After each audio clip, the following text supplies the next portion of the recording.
The morning sky above Seoul turned dark as massive shadows blocked out the sun. Dr. Bo Kim stopped her coffee halfway to her lips as she stared through her laboratory window. Giant ships, each one larger than entire cities, hung motionless in the air above Earth. They were not from this world. All across the planet, people stepped out of their homes and offices to witness the impossible sight. The alien vessels stretched for miles in every direction, their hulls gleaming with strange metals that seemed to bend light around them. No sound came from the ships, but their presence felt heavy, like storm clouds about to break.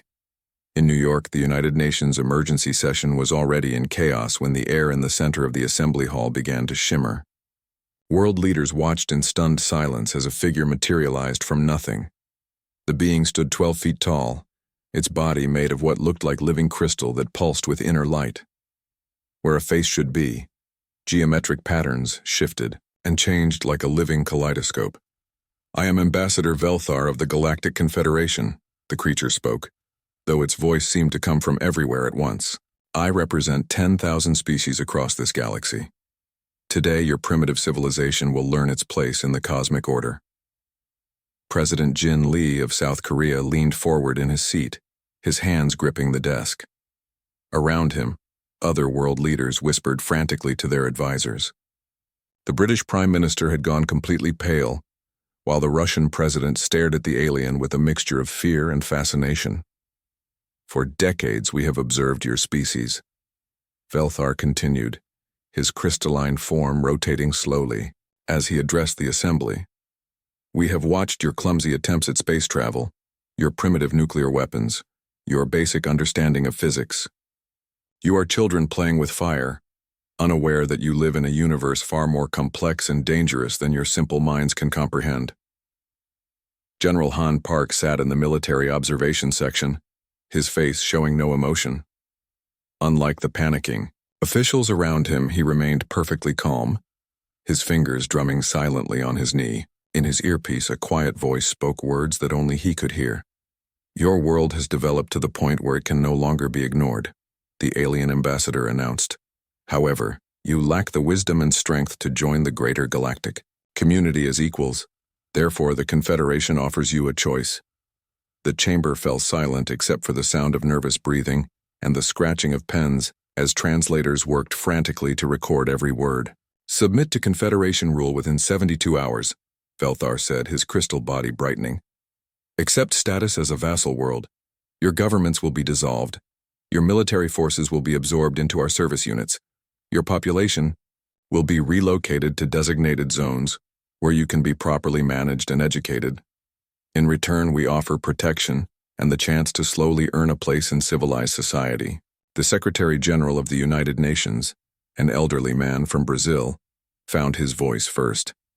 "And if we refuse?" The alien's geometric face patterns shifted into what might have been the equivalent of a smile. "Then your world will be cleansed of all life, and we will wait for the next species to evolve here. Your choice is submission or extinction." Outside the building, people gathered in the streets, their phones pointed at the sky as they broadcast the impossible sight to the world. The alien ships remained perfectly still, but everyone could feel the power contained within them. Energy, readings that made no sense to human scientists, weapons that could probably destroy entire continents with a single shot. Dr. Bo Kim finished her coffee and set the cup down carefully.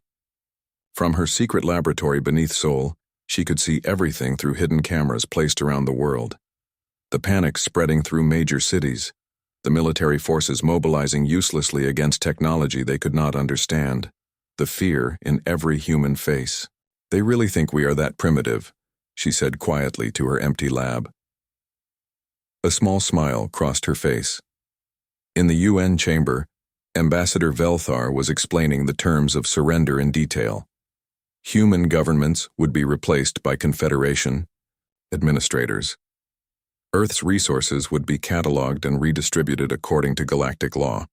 The population would be studied, tested, and sorted into useful categories. "Your species shows some promise," the alien noted. "Your capacity for violence and your survival instincts could be useful in our service forces. Some of your more intelligent Individuals might even earn limited citizenship status after proper education and genetic modification. Commander Roy Nam watched the proceedings from a hidden location, his team of specialists monitoring alien communications and energy signatures.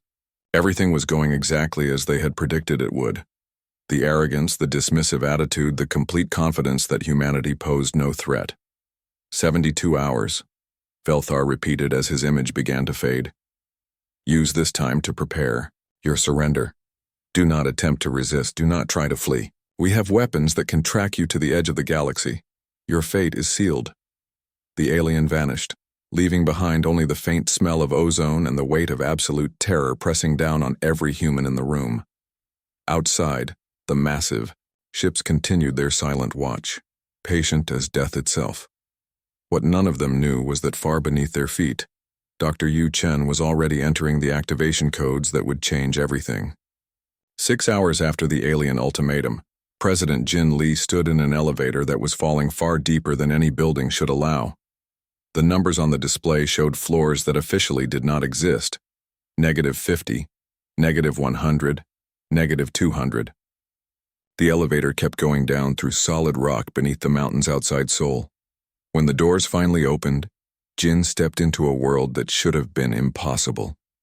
The underground chamber stretched out like a vast city, with gleaming walls that seemed to be made of liquid metal. Lights floated in the air without any visible source, and the ceiling showed a perfect view of stars that were definitely not visible from Earth. "Welcome to the real Earth," said Dr. Bo Kim as she walked toward him across a floor that felt like walking on clouds. "Sorry we had to keep this secret for so long." Jin looked around in amazement. Other world leaders were arriving through different elevators, all wearing the same expression of shock. The British Prime Minister stumbled as she tried to understand how gravity seemed to work differently here. The President of Brazil kept touching the walls, unable to believe they were solid. "This is impossible," whispered the German Chancellor. "How long has this existed?" General Han Park emerged from a doorway that appeared to be made of pure light. "We started building these facilities in 1975, he said calmly, right after we detected the first alien surveillance probes watching our planet. Dr. Yu Chen joined them, carrying a device that looked like it was carved from a single piece of crystal. "The aliens have been studying us for 50 years, she explained. "But they have only been seeing what we wanted them to see." On the walls around them, images began to appear showing Earth from space. But this was not the Earth that the aliens had been watching. Instead of primitive satellites, elegant ships moved between the continents like schools of silver fish. Instead of simple cities, vast structures of light rose from the ground and disappeared into pocket dimensions. "Every rocket launch they observed was real," said Commander Roy Nam as he approached the group. "But it was also completely fake. While they watched us struggle to reach our own moon with chemical rockets, we were already building colonies in other star systems." President Jin Lee sat down heavily in a chair that formed itself from the floor beneath him. "You mean we have been pretending to be primitive this entire time?"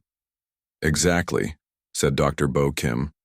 "When we first detected their surveillance network, we realized they were testing us, watching to see what kind of species we were. So we decided to show them what they expected to see." The images on the walls changed to show human cities, but not the ones the aliens had been monitoring. These cities floated in the clouds, their buildings growing like living trees. Energy flowed between structures in streams of pure light. People moved through the air without any visible technology supporting them. "Our real population is not 7 billion, explained Dr. Yu Chen. "It is closer to 50 billion. Most of humanity lives in dimensional spaces that exist parallel to normal reality. The Earth the aliens have been watching is essentially a movie set." Admiral So Park appeared through another light doorway, her uniform made of material that seemed to shift and flow like water. "We have been preparing for this day since we first learned we were being watched," she said. "Every piece of technology they observed was carefully designed to look primitive while hiding our real capabilities." The room around them began to change, the walls becoming transparent to show the true scope of human civilization. Massive structures orbited the Earth, but they existed in folded space where alien sensors could not detect them. Ships that looked like living creatures moved between the stars, carrying human colonists to worlds the aliens did not even know existed. "How is any of this possible?" asked the Japanese Prime Minister, her voice barely a whisper. Dr. Sam Coe stepped forward, holding a small device that seemed to contain a miniature galaxy. "We discovered how to manipulate reality itself about 40 years ago," he said. "But we realized that showing this power too early would only bring conquest or destruction, so we hid it." General Nayun activated a holographic display that showed the alien fleet orbiting Earth. While they think they are watching a primitive world with basic nuclear weapons, they are actually surrounded by defensive systems they cannot even detect. Every one of their ships is currently being scanned down to the atomic level. "We know everything about their technology, their weapons, their weaknesses," said Captain Da Wong as she joined the group. "But they know nothing real about us." The world leaders looked around at the impossible chamber they stood in. Everything they thought they knew about human civilization had been a lie. Everything they thought was the limit of human achievement was just the beginning. "Why reveal this now?" asked President Jin Lee. Dr. Bo Kim smiled and touched the crystal device in her hand. "Because tomorrow, we are going to show the aliens what humanity really is, and we need you to help us decide how much of the truth they can handle." Above them, far beyond the hidden chambers and secret cities, the alien fleet continued their patient watch over what they believed was a helpless, primitive world. They had no idea that they were actually the ones being watched. 24 hours before the alien deadline, something began to change in the space around Earth. The massive Confederation ships detected the first anomaly at exactly noon, Pacific time. Their sensors registered impossible readings as the fabric of space itself started to ripple like water. Ambassador Velthar stood on the bridge of his flagship, watching the strange energy patterns with growing confusion. "Analysis," he commanded his crew, his crystalline form pulsing with agitated light. "Unknown spatial distortions detected across the entire system," reported his science officer. "The readings make no sense. It appears as if reality is being folded somehow." On Earth's surface, what the aliens had always believed were simple communication towers began to glow with soft blue light. Dr. Bo Kim stood in her hidden control room, her fingers dancing across instruments that looked more like living organisms than machines. "Dimensional anchors are active," she reported to General Han Park. "The masking field is ready to drop on your command." High above the planet, Captain Da Wong sat in the command chair of her ship as it prepared to phase into normal space. Her vessel had been hiding in a pocket dimension for 3 days, waiting for this moment. Around her, the bridge crew made final preparations for humanity's grand revelation. "All ships report ready," said Commander Roy Nam from his position at the tactical station. "The entire fleet is standing by." Captain Da Wong took a deep breath. "Signal Earth Control. Tell them we are ready to drop the curtain." In his flagship, Ambassador Velthar watched in amazement as space began to tear open like fabric being cut with invisible scissors. Bright light poured through the openings, and from within that light, ships began to emerge. But these were not the crude metal vessels that humans had been launching for decades. These ships moved like living things, their hulls shifting and flowing as if made from liquid starlight. They appeared without sound, without the harsh thrust of primitive engines. They simply stepped into reality as if crossing from one room to another. "Impossible," whispered Velthar's tactical officer. "Our sensors show nothing that could support such technology. How are they moving through folded space?" More ships appeared every second. Elegant vessels that seemed to be carved from single pieces of crystal. Massive city-sized constructs that housed entire populations. Small fighters that danced through space like schools of glowing fish. Within minutes, the human fleet outnumbered the Confederation ships 10-1, but instead of taking aggressive positions, the human ships formed a perfect sphere around the alien fleet. No weapons were pointed at the Confederation vessels.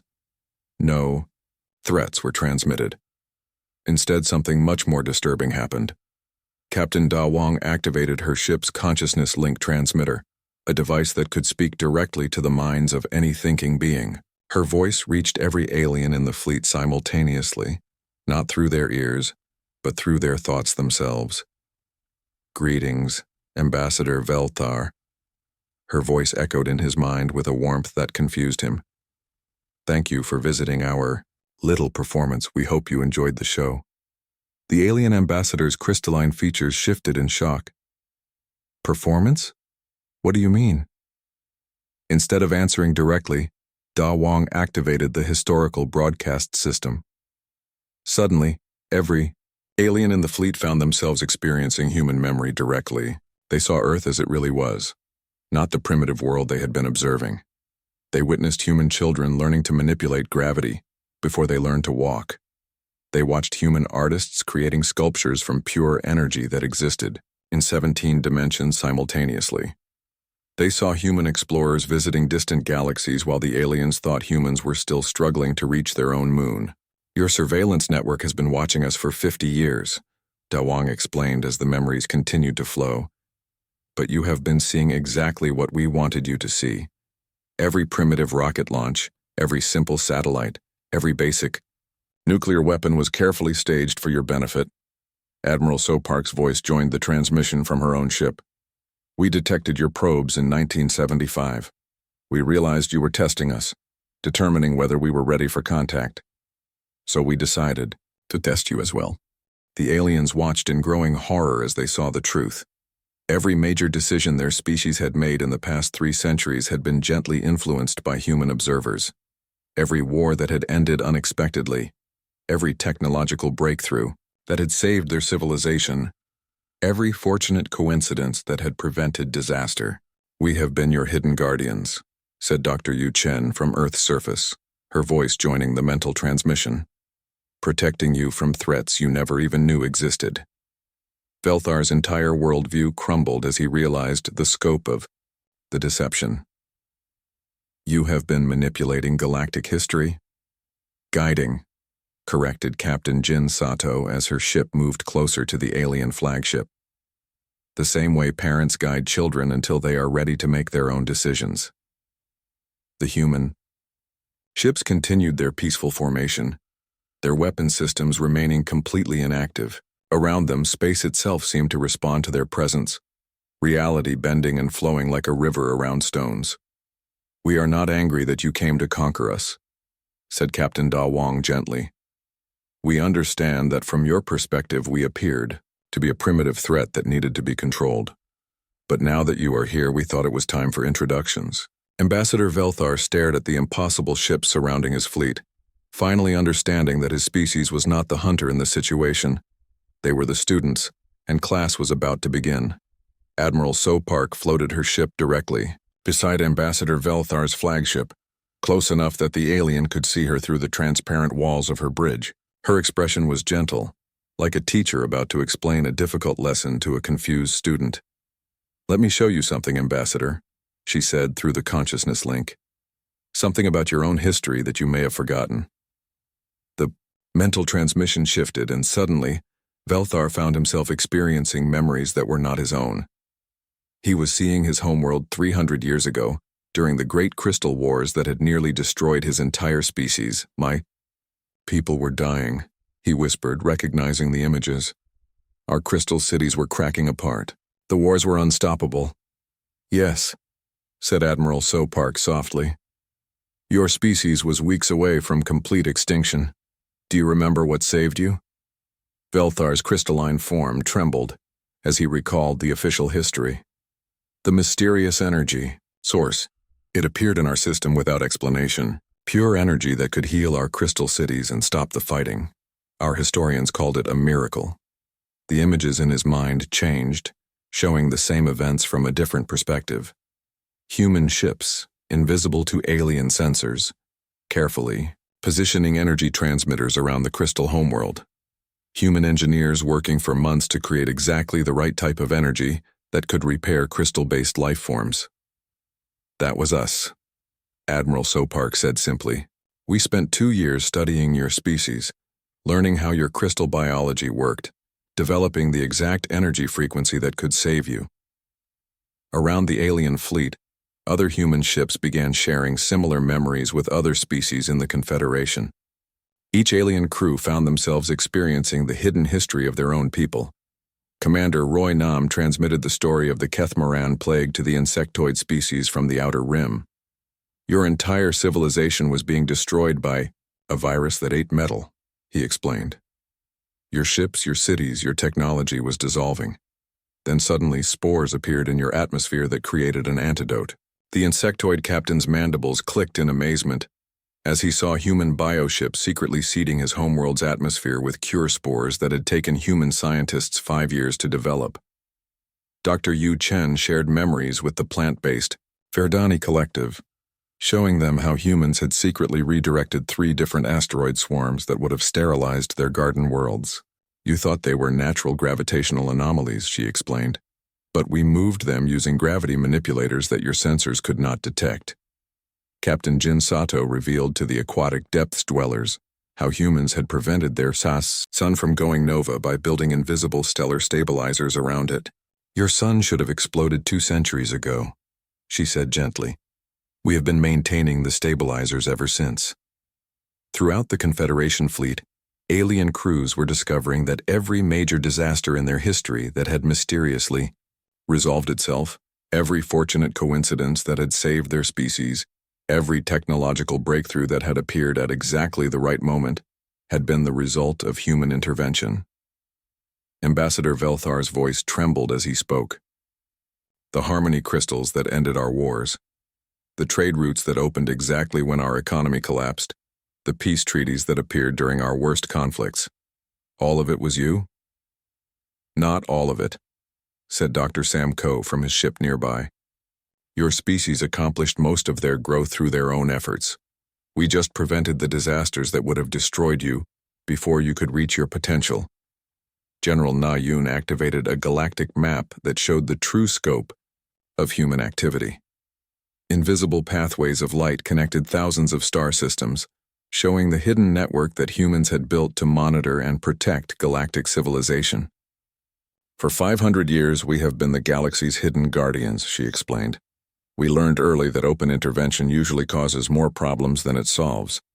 Species need to develop naturally, to make their own choices and learn from their own mistakes, but sometimes they face threats that are beyond their ability to handle. The map zoomed in to show specific interventions, plague cures delivered by ships that left no trace, asteroid impacts prevented by gravity manipulators that were dismantled after use, wars ended by the sudden appearance of technologies that made fighting impossible.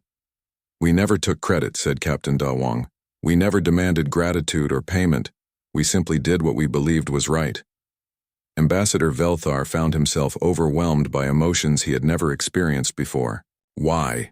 He asked, his crystalline voice breaking. Why would you protect species that you had never even met? Dr. Bo Kim answered from Earth's surface, her voice warm with genuine feeling. Because life is precious, she said simply. Because every species has something unique to contribute to the universe. Because we believe that civilizations should grow and flourish, not be destroyed by random accidents or their own mistakes. The alien fleets floated in stunned silence as the full scope of human protection became clear. They had come to conquer what they thought was a primitive species, only to discover that this species had been quietly saving the galaxy for centuries. You are not our enemies, whispered Velthar. You are our guardians. We were your guardians, corrected Admiral Sopark. But now it is time for something different. Now it is time for you to learn why we stayed hidden for so long. General Na Yun stood on the bridge of her flagship as space around them began to change once again. But this time something felt different. The air itself seemed to grow cold. And even through their protective ships, every being in the fleet could sense that something vast and terrible was about to be revealed. Ambassador Velthar, she said quietly through the consciousness link, before we can truly be partners, you need to understand why we hid for so long, why we could not reveal ourselves until now. Her ship moved to the center of the formation, positioning itself between Earth and the edge of the solar system. Around her, other human vessels began to glow with a deep purple light that hurt to look at directly. What you are about to see exists in the space between galaxies, General Nayun explained. It is the reason Earth became a fortress world. The reason we developed our technology in secret. The reason we have been so careful about revealing ourselves to anyone. Dr. Yu Chen activated the dimensional viewing portal from her laboratory, deep beneath Seoul. The device was larger than a city block, built from materials that did not exist in normal space. As it powered up, reality began to crack open like an egg. Through the crack, the aliens could see the void between galaxies. At first, it looked empty, just darkness stretching forever. But then movement became visible in that darkness. Vast shapes that defied understanding writhed through the cosmic emptiness, each one larger than entire star systems. We call them the Devourers, said Captain Da Wang, her voice tight with barely controlled fear. They exist in the spaces between realities, feeding on the energy that holds galaxies together. When they find a galaxy rich with life and civilization, they consume everything. The creatures in the void moved like living nightmares. They had no fixed shape, constantly shifting between forms that hurt the mind to perceive. Some looked like massive tentacles that could wrap around entire solar systems. Others resembled geometric patterns that existed in too many dimensions at once. Ambassador Velthar's crystalline form dimmed with terror. How long have they been out there? Forever, replied Admiral So Park. They are older than galaxies themselves. Our galaxy has been targeted by them for millions of years. The only reason we still exist is because of the barrier network. The viewing portal shifted to show the true scope of human engineering. Invisible barriers of pure energy surrounded the entire galaxy, held in place by anchor points hidden throughout thousands of star systems. The barriers were so subtle that they appeared to be natural cosmic phenomena, but they required constant maintenance and enormous amounts of power. Earth is not just our homeworld, explained Dr. Sam Coe. It is the central control station for the entire defensive grid. Every barrier, every anchor point, every energy relay in the galaxy is controlled from facilities beneath our planet. Captain Jin Sato's ship moved closer to the portal, allowing the aliens to see the barriers more clearly. We have been fighting this war for 500 years, she said. Not with weapons or armies, but by building the most sophisticated defense network in the universe. Every time we saved your species from disaster, we were also strengthening the overall galactic defense. The images showed Devourers testing the barriers, probing for weaknesses. Each time they found a small crack, human engineers would immediately appear to repair it. Each time a barrier began to weaken, new anchor points would be secretly installed in nearby systems. This is why we could never reveal ourselves openly, said General Nayun. If the Devourers realized that our galaxy had intelligent defenders, they would send everything they had against us. The barriers would not hold against a direct assault. Dr. Bo Kim appeared in the transmission from Earth, standing in a control room filled with instruments that monitored threats across dimensional space. But now something has changed. The barriers are finally strong enough. The galactic civilizations are finally advanced enough. It is time to stop hiding. Ambassador Velthar found his voice again, though it trembled with new understanding. You want us to help you fight these things? We want you to help us protect the universe, corrected Captain Da Wang. This galaxy is safe now, but there are others that are not. There are young civilizations out there facing the same threats that almost destroyed all of you. They need guardians too. The final images showed the future that humans envisioned. Alien and human children learning together in schools that existed partially outside normal space-time. Scientists from 100 different species working together to build new types of barriers. Exploration fleets composed of both human and alien ships traveling to distant galaxies to establish new protection networks. The Confederation was right about one thing, said Admiral So Park with a gentle smile. Humanity is not ready to join galactic civilization as just another member species, but not because we are too primitive, because we have been preparing for something much larger. Ambassador Velthar looked around at his fleet, then at the human ships surrounding them, and finally at the terrible creatures still visible through the dimensional portal. Everything made sense now. The hidden technology, the secret interventions, the careful protection of galactic peace. We are not surrendering to you, he said finally, his crystalline form beginning to pulse with new purpose. We are joining you. Welcome to the real war, said General Nayun, as Earth's hidden cities of light finally revealed themselves in the clouds above the planet. Welcome to the defense of everything that lives.